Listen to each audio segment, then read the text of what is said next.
Gelincir, Bintaro. Luar biasa. Ada yang pernah ke sana? Nah, Di situ ada rumah retret apa? Kanosa. Kanosa. Saya nggak dibuat ini ya. Oh. Dan beliau seorang dokter lulusan Universitas Indonesia dan juga lulusan dari Australia, tentu saja berhubungan dengan kedokteran. Sekarang Dokter Teresia atau Dokter Sandra yang kita sebut ini adalah pensiun dan mempunyai peternakan ikan dan bertani juga. Hebat ya? Kayaknya tergelitik untuk nanya ini sih saya daripada kesehatannya ataupun bagian jenazahnya ya. Iya.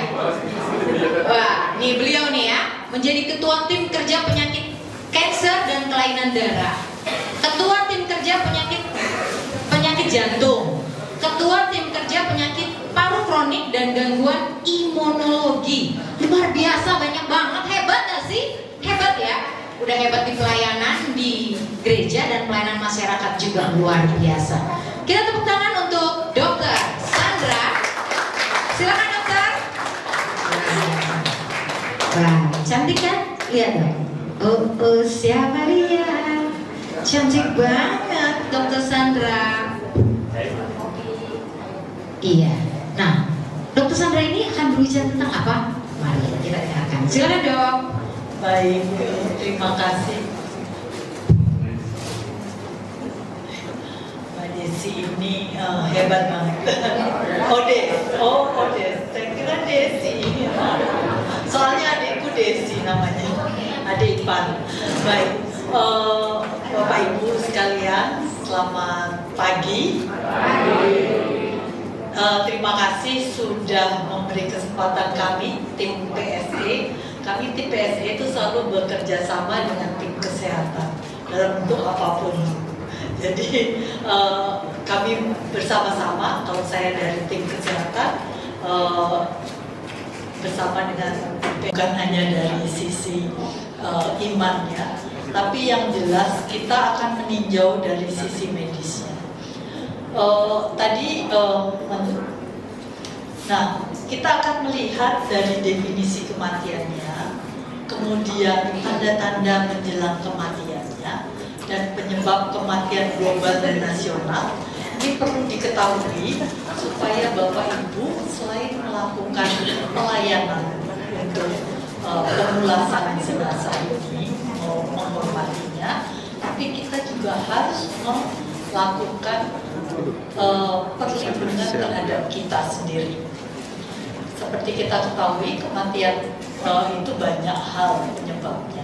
Jadi kita harus juga belajar untuk melindungi kita sendiri dari penyakit. Karena kalau kita melindungi diri kita, kita juga akan melindungi orang-orang di sekitar kita. Lanjut. Nah, kalau kita selalu melihat dari sisi kesehatan itu, kematian itu ada 3. Disebut kematian klinis, kematian otak, dan kematian biologis. Dari kematian klinis itu agak susah menentukannya. Karena biasanya ini disebut dalam fase yang pertama, yaitu henti pernapasan, henti jantung. Jadi kalau saya kemarin di kementerian itu disuruh mengumpulkan data dari semua rumah sakit. Penyebab kematiannya apa? Gitu kan? Kami berharap ada penyakit apa yang paling banyak gitu ya. Ternyata teman-teman di bawah mungkin yang mengerjakan bukan dokter yang menjawab, tapi yang bagian nulis aja, administrasi aja. Jawabannya adalah henti nafas sama henti jantung. Ya benar sih, orang semua meninggal pasti berhenti nafasnya, berhenti jantungnya, karena itu dia meninggal kan gitu. Tapi kalau untuk kesehatan nggak boleh begitu. Kausa dia berhenti jantung dan berhenti nafasnya apa gitu kan? Bisa dari kankernya, bisa dari infeksinya, bisa dari macam-macam. Nah itu tuh kemarin kita agak susah mencari jawaban itu.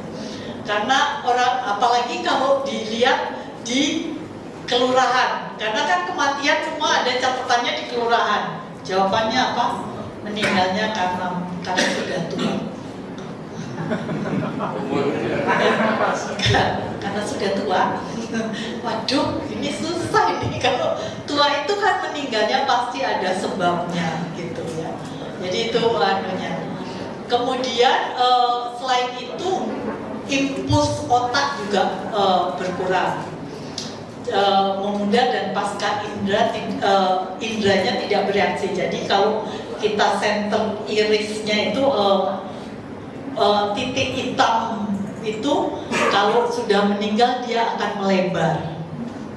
Gitu. Kalau dia masih mengecil, oke. Ini kalau udah melebar berarti dia sudah meninggal. Beberapa kasus fase ini masih bisa dilakukan resusitasi. Jadi kalau klinis ini agak susah disebutkan karena beberapa misalnya dilakukan RJP atau resusitasi jantung paru, jadi pompa dan sebagainya dengan obat-obatan dia bisa kemungkinan hidup lagi. Tapi secara klinis dia tadi sudah meninggal, gitu kan?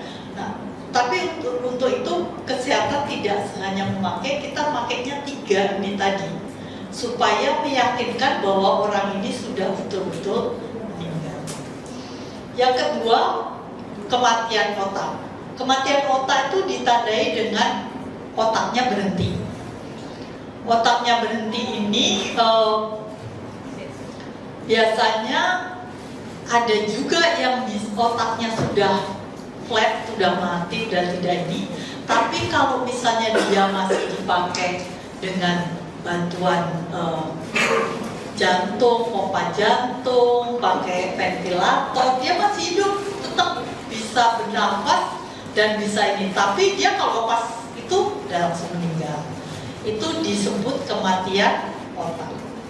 Jadi ada beberapa macam di kesehatan. Kalau kita sudah kematian otak, biasanya keluarga akan diminta untuk menghentikan alat-alat kesehatan karena tidak akan mungkin lagi dia kembali. Tapi ada beberapa orang yang tidak rela, walaupun sudah ada kematian otaknya, dia tidak mau menghentikan itu. Ada sampai setahun, kalau di luar negeri ada sampai 5 tahun dan sebagainya. Nah, biasanya ada mereka yang dalam keadaan kematian batang otak, kematian di otaknya ini, biasanya di saat itu kalau semuanya bagus, biasanya kita tawarkan untuk donor. Ini yang bisa dilakukan donor jantung, ginjal itu bisa didonorkan kalau semuanya dalam keadaan. Dia meninggalnya bukan karena penyakit infeksi, kanker dan sebagainya ya. Dia masih hidup tapi batang otaknya ya. Biasanya ini terjadi pada orang-orang yang kecelakaan. Jadi batang otaknya kebentur, di leher ini patah, kemudian dia ini. Biasanya dia bisa sampai di masih hidup tapi kita pasang ventilator, dia masih hidup. Biasanya kita akan tawarkan boleh nggak didonorkan gitu. Ya, jadi dicarikan mereka yang pas dan sebagainya. Nah, kematian biologis ini yang disebut kematian final, yaitu fase final kematian ditandai dengan kematian seluruh tubuhnya. Jadi seluruh sel tubuh itu meninggal, udah mati. Karena tidak ada lagi regenerasi sel. Kulit jasad menunjukkan bercak-bercak kematian. Itu tadi Romo sudah mengatakan ya, warnanya jadi berubah. Kalau dia tidur miring gini, bagian punggungnya mulai hitam dan sebagainya, karena darahnya ngumpul di bagian belakang. Kemudian juga proses pembusukan dan sebagainya. Itu yang kita sebut final biologis. Jadi pertama klinis itu biasanya jantung dan sebagainya, tapi kemungkinan otaknya masih bisa, gitu, bisa dilakukan RJP, bisa kita hidupkan kembali. Kemudian ditandai dengan jantung, kemudian otaknya berhenti, baru biologis. Itu ya tanda-tanda kematian. Mohon maaf kalau nggak cepat ngasih taunya, saya di stop sedikit ya. Lanjut.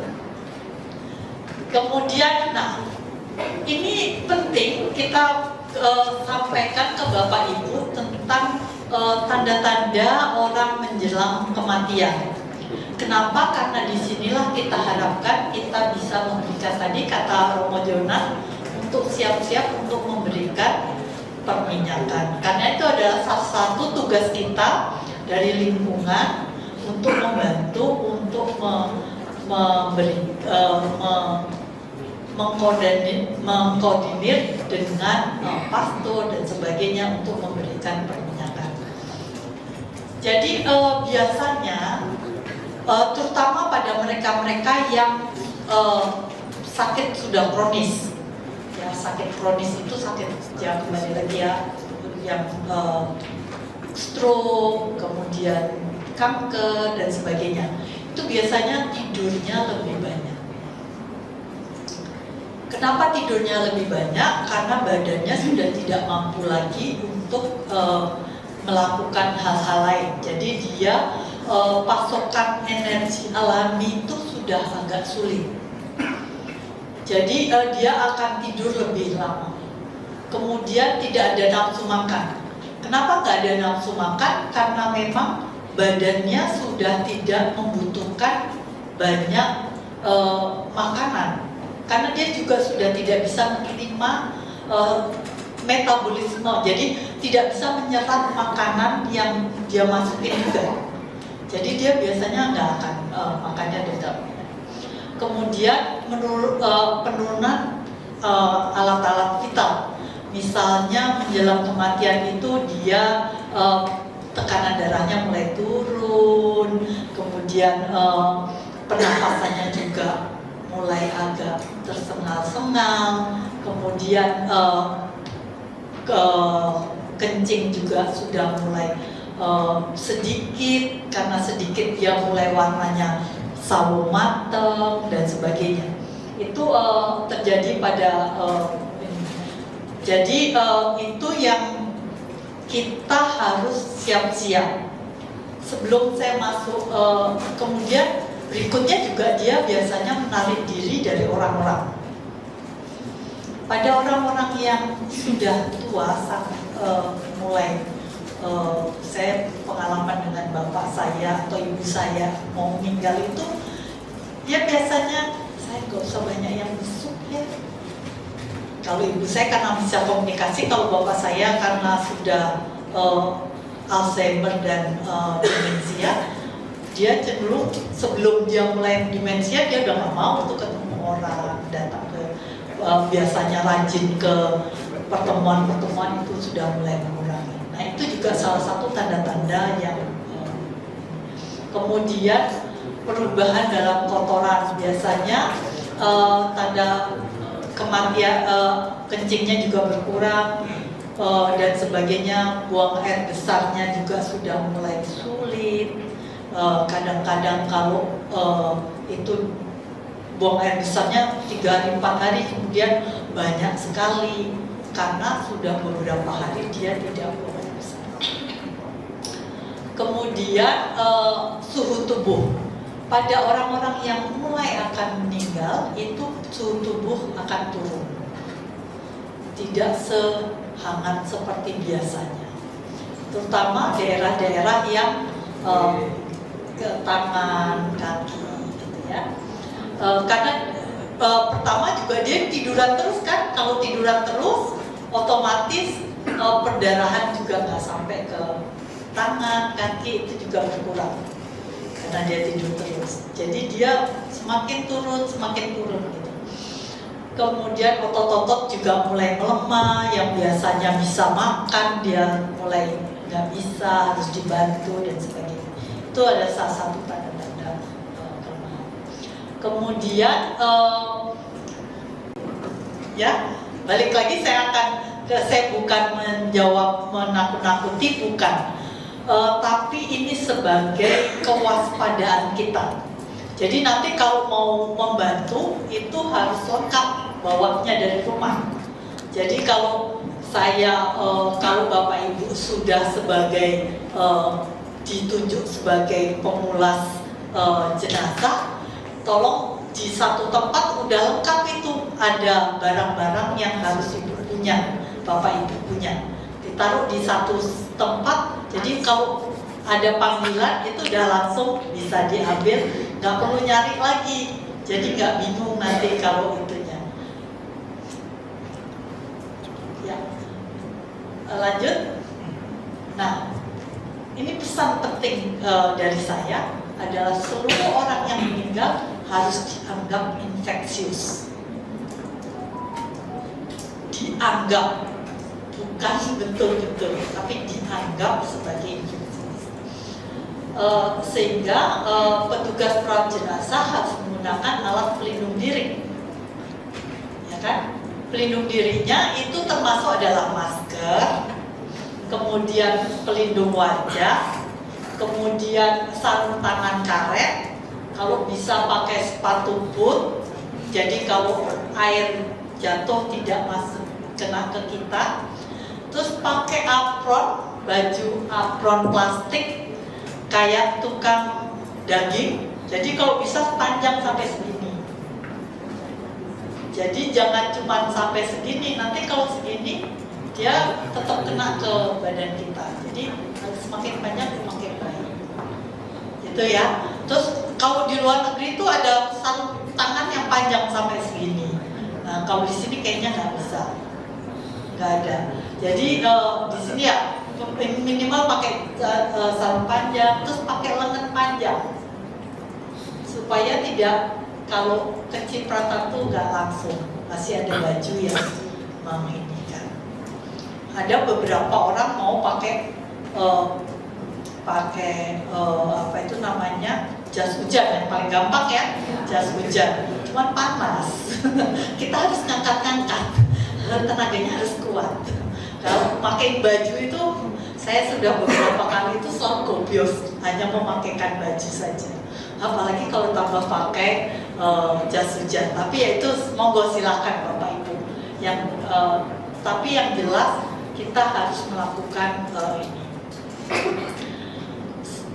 Kayaknya saya hampir sudah selesai, nanti diteruskan oleh teman-teman, sekaligus kita juga akan masuk ke praktek. Tapi sebelumnya saya memberikan sedikit gambaran untuk mereka-mereka, kan kita pelayanannya bukan cuma mau meninggal. Sebelumnya kan pelayanan terutama mereka-mereka yang sudah menjelang kematian. Belum meninggal, tapi menjelang kematian itu agak panjang. Jadi kadang-kadang ada pendampingan terhadap keluarga. Tadi Romo sudah mengajarkan ya, pendampingan kepada keluarga itu penting sekali. Jadi biasanya kalau kami di kesehatan selalu pendampingan itu terutama dari keluarga dan lingkungan itu sangat penting. Dari mulai dia mau menjelang kematian, pada saat kematian sampai ke kedukaannya. Kedukaannya itu kalau di kita biasanya ada, kalau orang Jawa ada 7 hari, 3 hari dan sebagainya. Itu kenapa? Karena di situ pada saat itulah keluarga membutuhkan pendampingan kita, sehingga mereka tidak merasa ditinggalkan, gitu ya. Dan pada saat orang mau meninggal, biasanya ada keluarga yang bisa langsung terima, seperti kata Romo tadi. Romo, kalau bisa anak saya bisa sehat dan sebagainya. Nah, kalau bisa bapak saya bisa meninggal 150 tahun baru meninggal, gitu ya. Tapi kenyataan kan dia tetap harus pada saat itu harus menghadapi kenyataan bahwa dia akan meninggal ya. Nah, itu juga membutuhkan bantuan Bapak Ibu dan sebagainya. Orang mau meninggal itu biasanya dia apalagi kalau yang sakitnya udah lama, itu tadi tidurnya kan panjang. Sebetulnya yang paling enak meninggal itu kalau kita dalam cita-cita, kalau kita meninggal itu seperti apa? Cita-cita ya, dan tidur kan, tidak kesakitan dalam tidur sebagainya. Jadi kalau orang sudah tua tidur jangan dibangunin, biarkan dia tidur lama. Kalau dia bangun, siapkan makan, siapkan minum kalau mau. Ini udah di akhir ya, saya tidak bilang yang masih sehat begini ya, kalau nggak mau makan terus biarin gitu, enggak. Jangan salah ya, ini udah akhir ya. Jadi kalau udah tidur terus, udah nggak bisa di ini, terus tidurnya lama, jangan malah dibangunkan. Pak bangun, waktunya makan gitu. Kalau dia di akhir-akhir kehidupan itu nggak perlu lagi. Justru dia biarkan dia secara alami untuk menghadapi kehidupannya. Tapi pada saat bangun, jangan ditinggalin. Justru itu diajak ngomong, diberikan kesempatan untuk berdoa, untuk kita mengingat kembali kesenangan ke ininya. Tapi nanti dia tidur lagi, kita biarkan tidur lagi. Nanti disiapkan makan dan sebagainya. Jadi itu salah satu juga yang perlu pendampingan kepada keluarga, supaya keluarga juga mulai menerima. Biasanya kalau orang waktu didiagnosa sesuatu yang akan menuju kematian, itu kita biasanya nggak mau, berotak, nggak bisa terima. Berikutnya ketakutan, kan gitu ya, fasenya itu denial dulu, nggak terima, kemudian ketakutan, kemudian baru dia mulai bisa menerima kondisinya. Nah, itu juga keluarga sama. Dia denial dulu, terus habis itu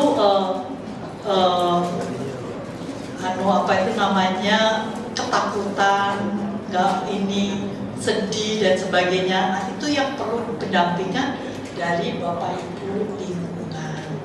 Jadi Bapak Ibu lingkungan itu sangat berperan erat dalam membantu keluarga untuk bisa menerima kondisi ini, gitu ya. Jadi itu yang mungkin saya ini kan di situ mungkin kita harus ada membantu. Ya kalau sekarang puji Tuhan sudah bisa ya, prodiakon itu membawakan hosti ke rumah dan sebagainya. Salah satu adalah bentuk dari pendampingan kita kepada mereka. Mungkin itu lanjut. Itu yang saya sampaikan. Jangan lupa pesan saya, anggap semua, anggap dengan supaya kita, sehingga kita bisa menjaga badan kita sendiri tidak terinfeksi, tidak tertular. Kemudian kita juga pulang tidak membawa penyakit kepada keluarga. Mungkin itu dari saya. Terima kasih, Bu Oli. Baik, dokter, mungkin tetap di sini, mungkin ada beberapa pertanyaan dari teman-teman. Oke, sebentar. Di sini, Pak Budi, ada lagi? Oke, Ibu, Pak Budi dulu ya. Silakan. Sebagai profesi sebagai dokter, sudah banyak sekali menolong pasien sampai sehingga mengalami kematian. Dan kematian itu bisa dikatakan sebagai panggilan. Ini bagaimana dokter? Apakah dokter itu biasa-biasa saja menghadapi pasien yang mau meninggal dengan kaitannya dengan ini suatu panggilan? Nah, ini apa rintangan yang berat sebagai dokter? Terima kasih.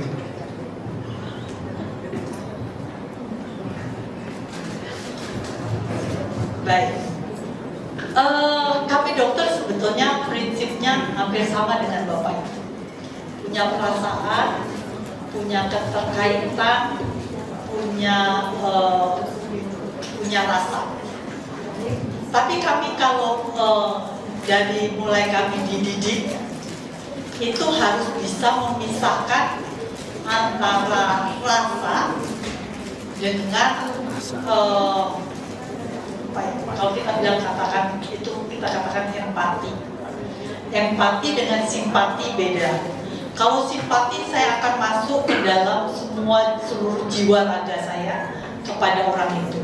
Tapi kalau empati, saya ikut merasakan, tapi tidak memasukkannya dalam hati. Jadi kita membentengi hati dan pikiran, perasaan saya terhadap orang. Saya tetap simpati, tetap empati, saya tetap memberikan kepada keluarga. Jadi pendampingan itu memang dari kami dokter itu pelan-pelan kita beritahu. Jadi memberitahu itu sulit juga ya. Saya punya mertua saya meninggal karena kanker hati. Kebetulan metastasenya ke sini, ke tulang belakang. Tulang belakangnya hancur dimakan itu. Jadi, tapi otak beliau sampai akhir itu full, oke. Tapi mulai perlahan dari kaki mulai lumpuh, naik ke atas mulai lumpuh, terakhir lumpuh otot dada. Kalau lumpuh otot dada kesimpulannya apa? Nggak bisa nafas. Tapi otak masih bagus. Kalau saya masukkan ventilator, sampai kapan? Karena dia akan berlanjut. Saya berhentikan ventilator pada saat saya udah nggak bisa duit, karena hanya itu yang bisa kan. Otak masih bagus, tapi sampai kapan? Gitu kan? Nggak ada, kecuali kalau misalnya infeksi kemudian paru-parunya nggak bisa berkembang dan sebagainya, masuk ventilator, kita kasih obat infeksinya, harapan kita dia bisa pulih kembali, kita lepas dari ventilator. Tapi kalau ini kan nggak ada kemungkinan, ya kan? Saya sebagai anak, sebagai menantu dan anak sebagai dokter, saya merasa simpati. Saya terus terang, setelah dikasih tahu itu sama dokter, saya keluar, saya nangis. Saya nangis geruk-geruk di luar. Kemudian saya masuk lagi. Udah selesai, saya cuci muka, saya mandi, kemudian saya masuk lagi. Saya bilang, saya kebetulan mertua saya orang Batak, Amang.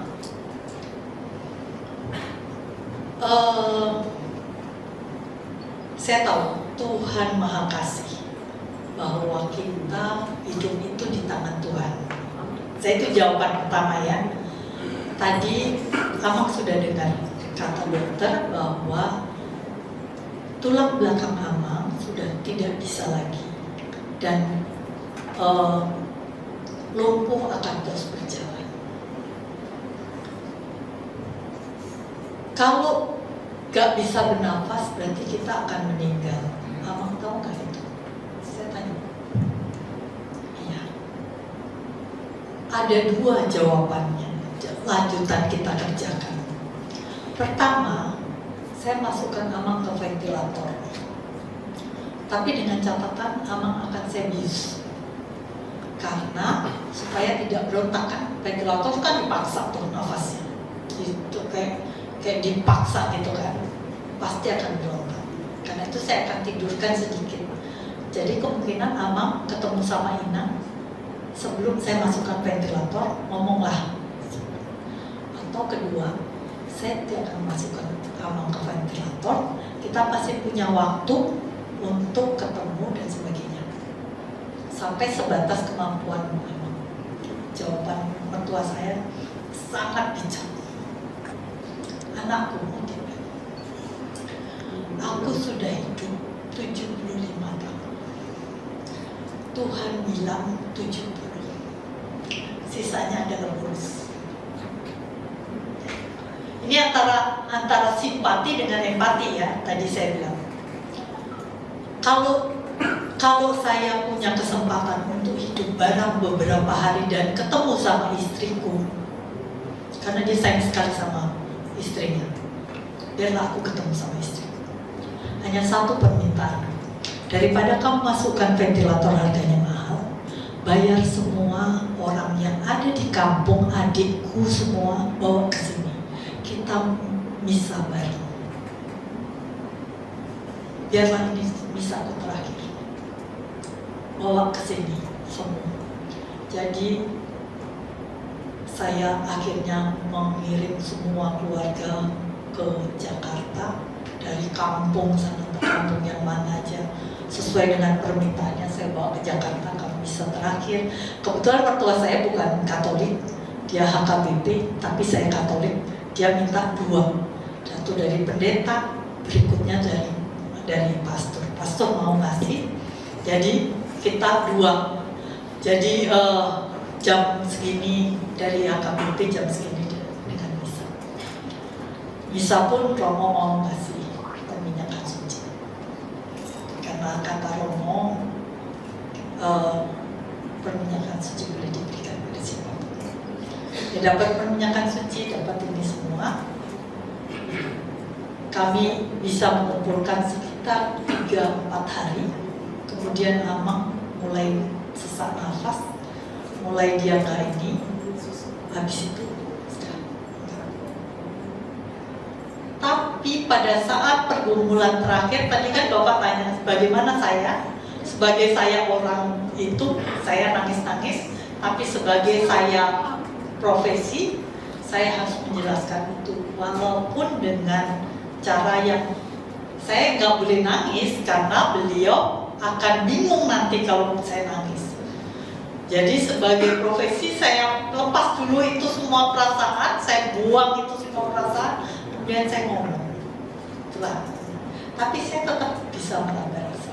Itu ya Pak ya. Jadi Bapak Ibu sekalian, itu salah satu cara kita memisahkan antara perasaan dan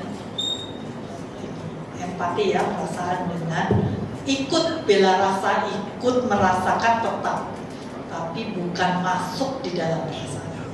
Gitu ya. Baik, ada satu lagi Dok. Ibu, silakan Ibu berdiri. Terima kasih kesempatan berikan pada kami. Tadi Bu Dokter menyampaikan bahwa fase orang yang akan meninggal itu ada 3, yaitu pertama denial, kedua tidak terima, ketiga ketakutan. Nah, pertanyaan saya, kita sebagai orang yang ingin mendampingi keluarga yang akan meninggal itu, pada fase denial sebaiknya kita tuh ngomong apa? Kemudian pada fase tidak terima, kata-kata apa sebaiknya kita sampaikan, dan juga pada fase ketakutan. Ini kan kami kira perlu sekali disampaikan contoh-contoh kata-kata itu supaya kita ini sendiri juga tahu, jadi kata-katanya nggak keliru gitu. Pada waktu denial ya jangan kita bicaranya tentang ketakutan, jadi supaya nggak kecampur gitu. Baik. Terima kasih Bu Dokter. Ya, baik.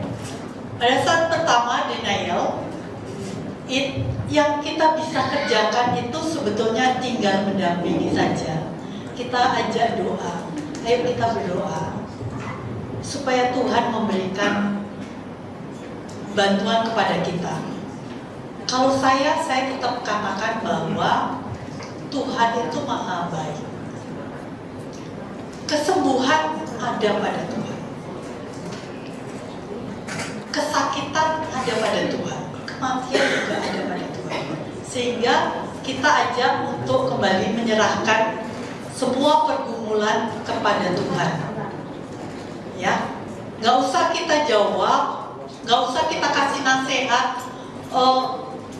Tapi kata dokter seperti ini nggak usah.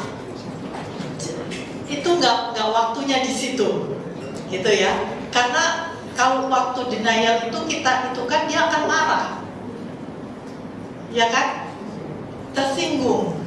Jadi hanya bisa mari kita berdoa. apa yang bisa saya bantu, apa yang bisa ini kan, untuk lebih enaknya gimana gitu ya. Jadi itu mungkin yang bisa kita kerjakan pada masa denial, kemudian marah, kan dia marah kepada Tuhan kadang-kadang. Kalau marah kepada Tuhan ya sudah, kita nggak usah ngomong tentang Tuhan, tapi kita tunjukkan aja kita cinta sama dia, kita mendampingi dia, kita ini kan. Kemudian pada saat dia mulai down dan biasanya depresi dan sebagainya, itu juga kita dampingi bahwa kita ada di sebelah mereka. Apa yang bisa dibantu mereka, cerita apa kita dengarkan dan sebagainya. Pada prinsipnya itu sih yang diharapkan orang. Nggak usah ada beberapa orang yang mengajarkan, oh kalau pakai obat herbal ini bisa sembuh. Nggak usah, malah tambah bingung ya, malah tambah pengeluaran yang harusnya tidak perlu dikeluarkan jadi keluarkan. Oh ini kalau ke Australia atau ke Jerman atau ke Amerika dia bisa sembuh. Bayangin lalu dia kumpulkan uang, lalu pinjam uang, pergi dia ke Australia, padahal kesimpulannya tetap aja seperti itu. Gitu ya.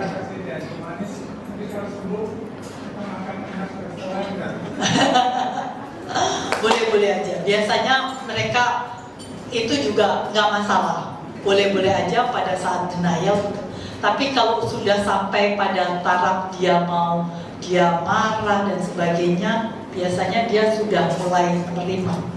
Dia sudah secara bawah sadarnya dia tahu bahwa dia akan menuju ke arah itu.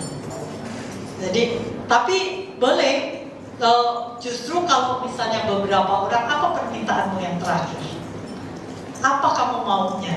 Kalau kepada pasiennya ya, apa mau? Saya waktu ibu saya mau meninggal, dia bilang, ibu mau apa? Ibu mau jalan kemana? Ibu mau ketemu siapa? Seperti bapak saya mertua, saya mau dipanggilkan semua orang. Ya saya kasih panggil semua. Waktu ibu saya, ibu mau apa? Ibu mau misa. Oke, bisa. Kebetulan ibu saya meninggal dekat dengan waktu ulang tahunnya. Aku mau ulang tahun. Oh boleh. Berapa orang yang ibu mau datangkan? Semua adikku harus datang. Oke, kita datangkan adiknya semua. Gitu. Jadi apa yang dia mau? Apa yang membuat dia rasa nyaman? Jadi mungkin rasa nyamannya ada yang aku mau makan ini ya sudah. Walaupun dia nggak bisa makan, belum tentu juga. Misalnya saya mau babi panggang, orang makan aja nggak bisa. Oh boleh, babinya gitu aja ya, dicacah kecil ya, gitu, cincang ya. Misalnya gitu kan, supaya dia tetap merasakan. Tapi itu tadi, pada saat itu pendampingannya yang bisa kita kerjakan adalah kita ada, seperti kata Romo, kasih yang bisa memberikan itu. Hanya duduk di sebelahnya, diam di sebelahnya pun sudah membantu. Ibu saya terakhir waktu mau meninggal, kalau ada orang datang besuk, nggak ngajak ngomong, hanya duduk aja dia bisa. Tapi kalau diajak ngomong malah dia nggak senang, karena dia harus cerita itu nafas aja susah, apalagi cerita gitu kan. Kalau di sebelahnya dia ceritain apa, mungkin dia bisa. Gitu. Ya, ini contoh-contoh yang. Oke, baik. Ada lagi dok? Pak Budi silakan. Terima kasih. Ada dua dari sisi pasien ya. Seberapa jauh antara ikhtiar kita ingin si pasien sembuh dengan kemungkinan sembuh. Semakin kita ikhtiar kan semakin kita usahakan lama bisa hidup ya. Tapi juga ada sisi dia semakin sakit lah kalau dia memang tidak tertolong, tidak mungkin bisa sembuh gitu. Nah dari sisi kedokteran apakah ada keharusan dokter memberikan suatu arahan bahwa sudah deh ini nggak usah dioperasi, sudah deh dibawa pulang. Mungkin juga ini akan kita bisa memastikan bahwa antara ikhtiar kemudian juga dengan kemampuan biaya mungkin ya sebagai yang kurang dari segi finansial dan sebagai hal untuk bagaimana kita meneruskan berjuang ikhtiar terus atau tidak. Dan dari segi dokter juga sebenarnya apakah ada keharusan atau arahan untuk bisa membantu pasien memberikan arahan yang sebaiknya yang sebenarnya gitu. Itu terkait dengan pendampingan pasien sebelum meninggal. Terkait dengan sebagai petugas pemulasaran dari pengalaman dokter, apakah atau dari bapak ibu pengalamannya kalau kita pakai pakaian lengkap seperti kita petugas ketika COVID APD itu akan menyinggung perasaan dari yang ada ayat di keluarga itu. Apakah pernah ada pengalaman bapak ibu atau dokter yang keluarga tersinggung kalau kita pakai pakaian lengkap gitu, seperti waktu kita COVID petugas pakai masker pakai segala macam itu. Itu pertama. Yang kedua, atribut atau alkes yang kita pakai itu apakah sebaiknya kita buang ketika kita selesai bertugas, ataukah bisa kita bersihkan kembali untuk kemudian sebaiknya bagaimana? Kemudian untuk ketika kita selesai di tempat itu sebaiknya kita apa yang kita lakukan? Mencuci dengan kalau bisa mencuci tangan pakai apa? Artinya sebaiknya apa yang kita lakukan ketika kita selesai? Kan kadang-kadang kita masih perlu ada waktu selesai memandikan mesti santai sampai dulu ngobrol-ngobrol. Nah sebaiknya bagaimana itu setelah kita selesai memandikan jenazah? Terima kasih. Baik, terima kasih Pak dari infeksi. Tapi belajar dari COVID, semua orang sekarang sih oke Pak. Sekarang orang nggak tersinggung, misalnya saya batuk terus saya pakai masker. Kalau zaman dulu tersinggung tuh Pak, emang saya TBC Pak, kalau pakai masker kan gitu kan? Gitu. Kalau dulu ya, kalau orang datang ke rumah orang terus pakai masker, pasti orang pada marah karena emang atau ditanya, emang kamu TBC ya pakai masker? Zaman dulu nggak ada masker kan Pak? Kalau sekarang sudah biasa.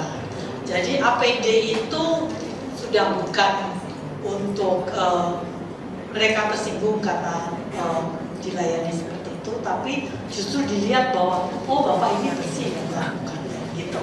Beda ya Pak dari zaman dulu. Tapi dari zaman dulu kami itu diajarin seperti itu. Pemulasan jenazah itu dari dulu pakai APD itu. Jadi bukan hal baru. Hampir semua pakai APD gitu. Baik. Cuman mungkin zaman dulu masih belum secanggih sekarang. Dulu maskernya pakai dijahit ya Bu Vero ya, pakai zaman dijahit gitu kan. Kami dokter juga pakainya masker pakai kain tuh dijahit di dalam muka. Zaman saya masih belajar dulu masih pakai itu. Tapi sekarang kan udah mulai disposable misalnya gitu ya. Nah nanti jawaban berikutnya sama Bu Vero.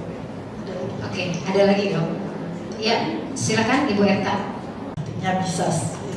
Kemudian sembuh dengan squalene. Squalene itu dengan cacatan, kekurangannya apa ya cacat? Misalnya squalene-nya salah satunya tangannya lumpuh. Squalene-nya misalnya nafasnya jadi agak lebih berat dari biasanya. Gitu ya. Itu terus yang kemudian prognosisnya 50-50, dubia kita bilang 50-50, bisa sembuh bisa enggak. Itu kalau itu biasanya kita nggak akan bilang tuh Pak. Kalau masih 50-50 kita nggak akan bilang. Kita akan berupaya semaksimal mungkin.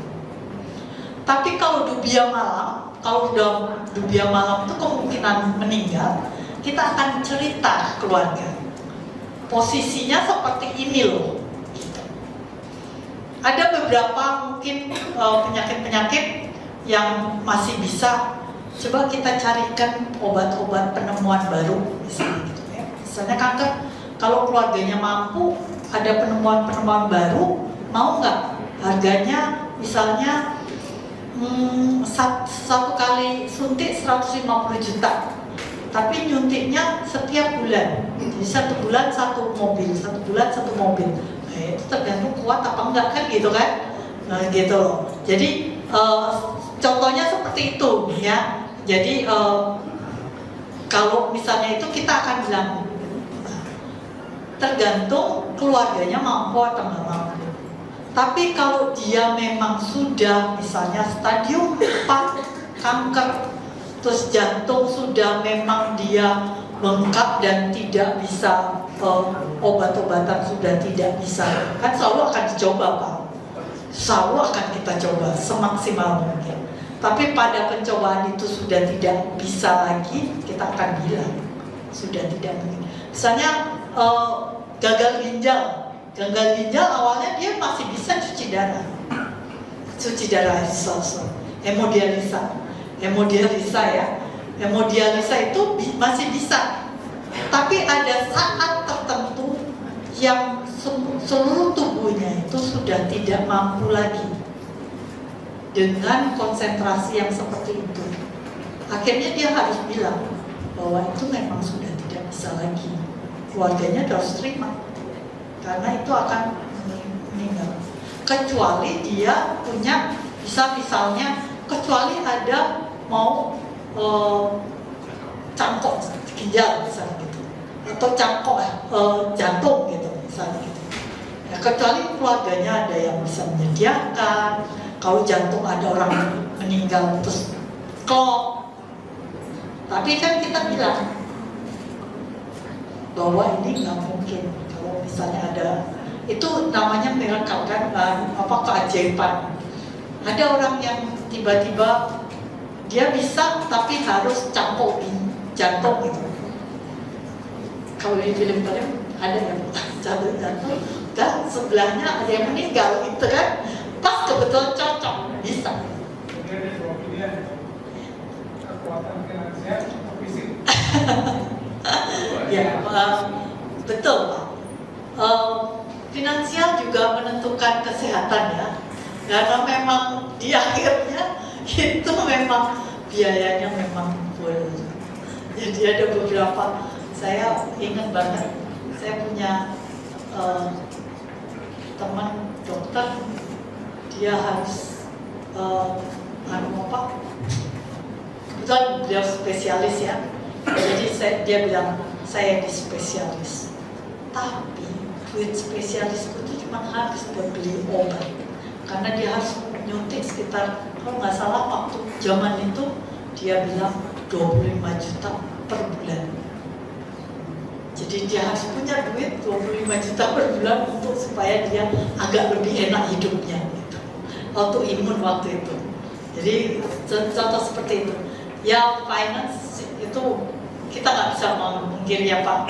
Kalau yang nggak mampu pasti akan lebih nggak ada pilihan gitu ya, nggak ada pilihan.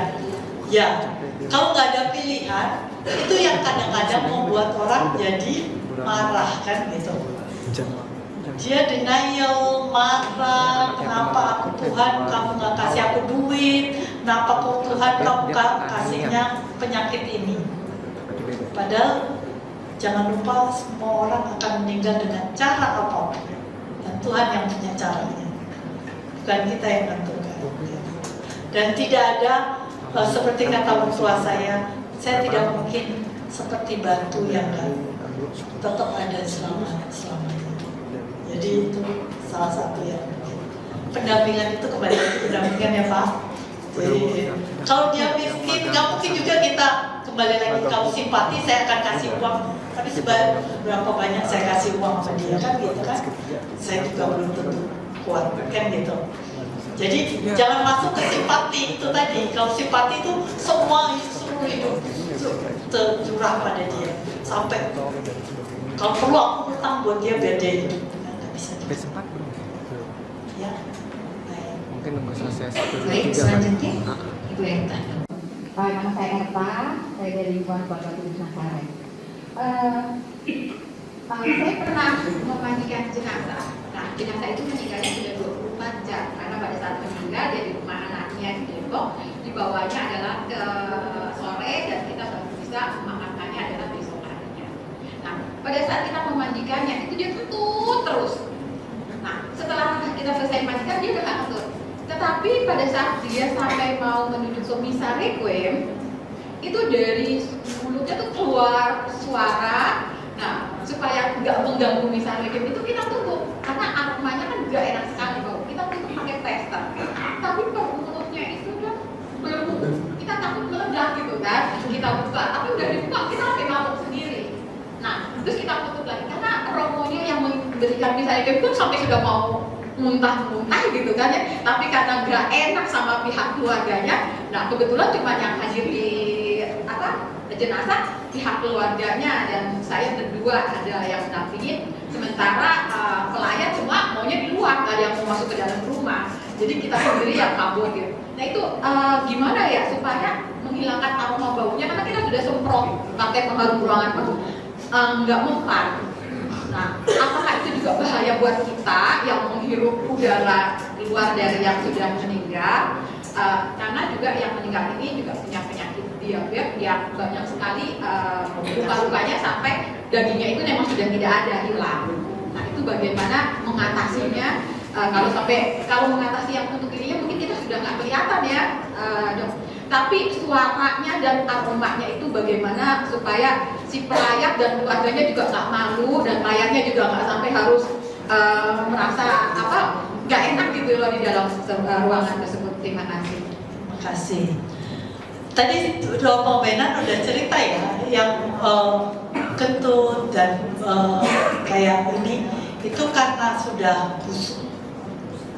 busuk di dalam perutnya. Memang baunya itu nggak bisa kita buang. Mau pakai apapun cara nggak bisa. Sebetulnya kalau dia mau buang, jadi makanya kalau orang Muslim dia nggak boleh 2 sholat terlewati, dia boleh sholat ketiga baru dimakamkan. Kalau bisa maksimal 2 sholat yang dia lewati, gitu.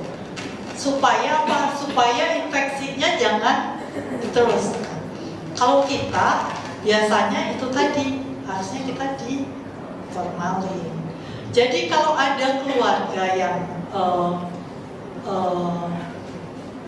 yang meninggal lebih dari 24 jam baru dimakamkan, sebaiknya di formalin. Jadi kalau misalnya keluarganya nggak mampu, nah itulah gunanya kita ada komunitas yang membantu untuk formalin itu, ya. Jadi dia tidak menyusahkan orang lain, dia juga bisa orang juga nyaman. Kalau misalnya sehat atau nggak sehat, mana ya saya bilang orang busuk. Kalau barang busuk itu kemungkinan untuk penularan ada, tapi cenderung enggak sih. Kalau kita di sampah gitu kan pasti bau. Tapi sampahnya perut manusia itu lebih baunya itu lebih daripada itu. Soalnya saya udah pernah 3 hari gitu kita buka perutnya kan karena harus otopsi, kita buka itu sangat baunya nyaman banget itu. Nyaman banget itu. Saya biasanya kalau pulang dari otopsi, saya dulu kuliah, saya selalu kan naik dari UI, dari Salemba, rumah saya di Selipi waktu itu. Jadi pulang naik bis, karena biasanya pulang sore.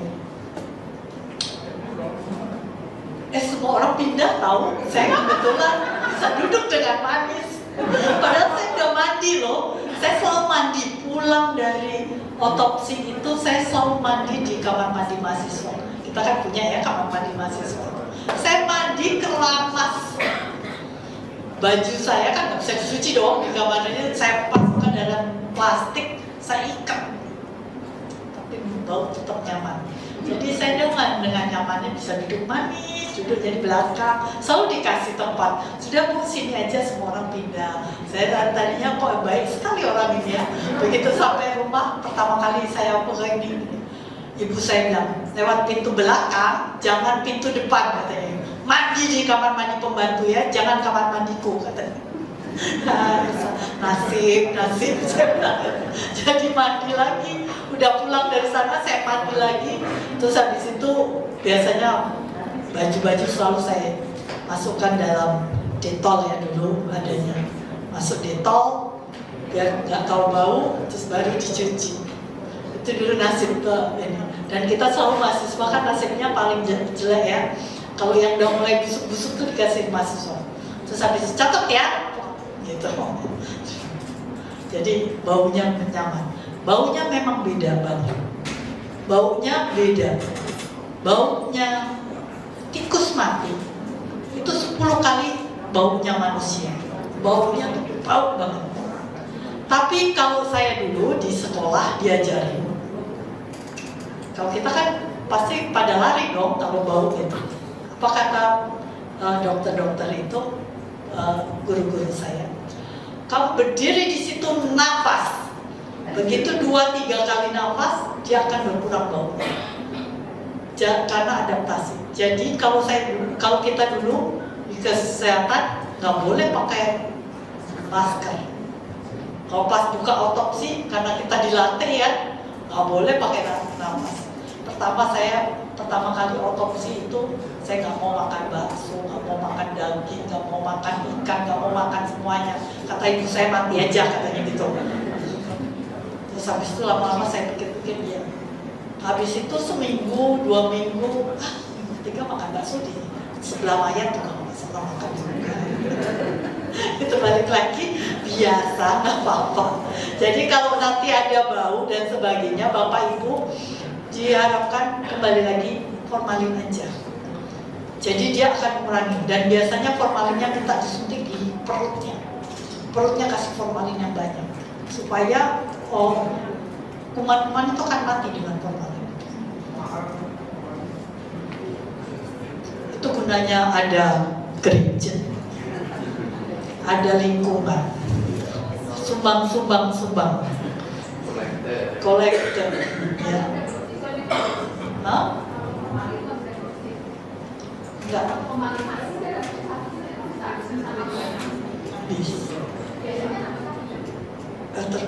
Tergantung. Ya kalau saya ke waktu itu nggak nambah sih. Mungkin karena saya dokter ya. Tapi saya akan minta tambahan khusus disuntikan di perut.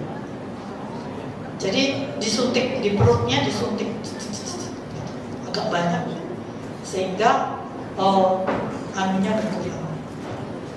Tapi biasanya sih mereka tukang formal itu akan kasih. Yang susah kalau dia nggak mau diformalin, itu susah. Ada keluarga yang nggak mau diformalin. Oke, sudah Bu Erta. Terima kasih banyak Mbak Sandra. Nanti akan bergabung juga tim dari PSI Matius untuk praktek. Nah, kita akan praktek.